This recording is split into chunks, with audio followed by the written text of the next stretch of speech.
ایک بات اور سامنے آتی ہے، اور جس بات کے نرغے میں بھولا بھالا اہل سنت و جماعت کا سنی مسلمان پھنس جاتا ہے، وہ بات کیا؟ وہ بات یہ ہے کہ اہل سنت و جماعت غوث الاعظم پیران پیر دستگیر کو امام الاولیاء مانتے ہیں، سارے ولیوں کا امام اور قائد رہنما مانتے ہیں۔ تو غوث الاعظم پیران پیر دستگیر کو جب قائد اور رہنما مانتے ہیں تو غوث الاعظم اپنی نماز میں رفع یدین کرتے ہیں، سنی لوگ رفع یدین کیوں نہیں کرتے؟ جب غوث الاعظم امام الاولیاء ہے تو وہ رفع یدین کر رہے ہیں، سنی لوگ رفع یدین نہیں کر رہے ہیں۔ ہم اہل حدیث کو دیکھو، ہم غوث الاعظم کو بھی مانتے ہیں، ہم اپنی نمازوں میں رفع یدین کرتے ہیں، مطلب یہ ہوا سنی غوث اعظم کو نہیں مانتا، اہل حدیث غوث اعظم کو مانتا ہے۔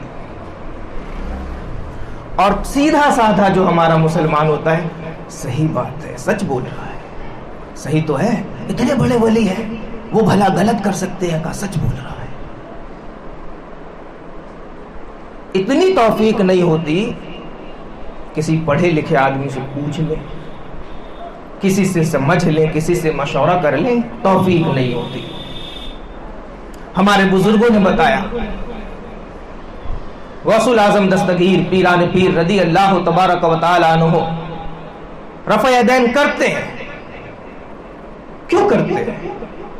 کیونکہ آپ مقلد ہیں، جس طرح ہم مقلد ہیں۔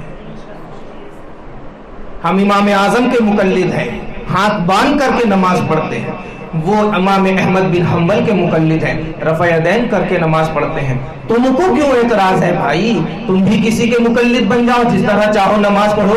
اعتراض تو اس بات پر ہے کہ تم کہتے ہو تقلید کرنا شرک ہے، کسی کی غلامی کا پٹا اپنے گلے میں ڈالنا شرک ہے، اس کے بعد رفع یدین کرتے ہو، اس لیے ہمیں تمہارے رفع یدین پر اعتراض ہے۔ اگر تم امام احمد بن حنبل کی اقتدا کو قبول کر لو، ان کو اپنا امام، پیشوا اور قائد مان لو، پھر رفع یدین کر کے نماز پڑھو، امام مالک کو مان لو، ہاتھ چھوڑ کر کے نماز پڑھو، کسی کو کوئی اعتراض نہیں ہے۔ اعتراض اس بات پر ہے کہ تم تقلید کو شرک کہتے ہو اور امام غوث الاعظم دستگیر کے عمل کو ہمارے سامنے دلیل میں پیش کرتے ہو، جبکہ حقیقت یہ ہے غوث الاعظم مقلد ہے، اپنے مقلد کی اتباع میں رفع یدین کر کے نماز پڑھتے ہیں۔ وہ امام احمد بن حنبل کے ماننے والے ہیں تو امام احمد بن حنبل کے طریقے کو مانتے ہوئے، اس پر عمل کرتے ہوئے رفع یدین کر کے نماز پڑھتے ہیں۔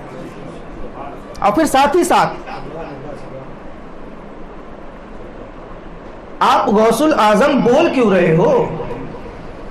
کیونکہ آپ تو کہتے ہو غوث الاعظم صرف اور صرف اللہ ہے، سب سے بڑا مددگار، اور سب سے بڑا مددگار تو اللہ ہے، اس لیے غوث الاعظم آپ بول رہے ہو۔ یہی آپ کے اعتراض کا جواب ہے کہ آپ غوث الاعظم بول نہیں سکتے۔ غوث الاعظم آپ کے اعتقاد کے مطابق اللہ تبارک و تعالی ہے، اور ہمارے اعتقاد کے مطابق اللہ تبارک و تعالی اپنے نیک بندوں میں سے جسے چاہتا ہے غوث الاعظم بنا دیتا ہے، جسے چاہتا ہے دستگیر بنا دیتا ہے، جسے چاہتا ہے پیران پیر بنا دیتا ہے۔ اللہ تبارک و تعالی نے حسن مجتبی کو غوث الاعظم بنایا ہے، اللہ تبارک و تعالی نے محی الدین عبد القادر کو غوث الاعظم بنایا ہے، اور اللہ تبارک و تعالی امام المہدی کو غوث اعظم بنایا ہے۔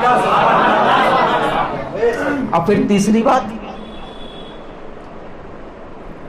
اگر غوث اعظم کو دلیل میں پیش ہی کر رہے ہو تو غوث اعظم 20 رکعت تراویح پڑھتے ہیں، تم کیوں 8 رکعت پڑھتے ہو بھائی؟ چوتھی بات، سیدنا غوث الاعظم دستگیر ارشاد فرماتے ہیں، نظرت الی بلاد اللہ جمعا کخردلۃ علی حکم اتصالی، میں اللہ کے سارے شہروں کو، سارے ملکوں کو رائی کے دانے کے برابر دیکھتا ہوں۔ اللہ کے رسول کا بیٹا بغداد میں بیٹھ کر کے اللہ کے سارے ملکوں کو، سارے شہروں کو رائی کے دانے کے برابر دیکھے، اور تم کہو کہ رسول پاک کو پیٹھ کے پیچھے کی خبر نہیں ہے، رسول پاک کو کیا ہونے والا ہے پتہ نہیں ہے، رسول پاک کے ساتھ کیا کیا جائے گا پتہ نہیں ہے، تو رسول پاک کے بیٹے کو تم دلیل میں پیش کرتے ہو تو غوث پاک کی یہ بات بھی مان لو کہ غوث پاک نے فرمایا کہ اللہ تبارک و تعالیٰ کے سارے شہروں اور ملکوں کو میں رائی کے دانے کے برابر دیکھتا ہوں۔ تو جب بیٹے کا یہ حال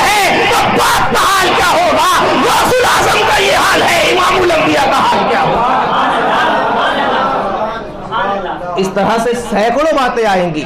تو نوجوان ساتھی اور دوستو، ان کے اعتراض میں کبھی نہیں پڑنا. ان کا اعتراض ہوا کی طرح اڑ جاتا ہے جب اہل سنت و جماعت کے عالم دین کا قلم اٹھتا ہے یا اس کی زبان چلتی ہے.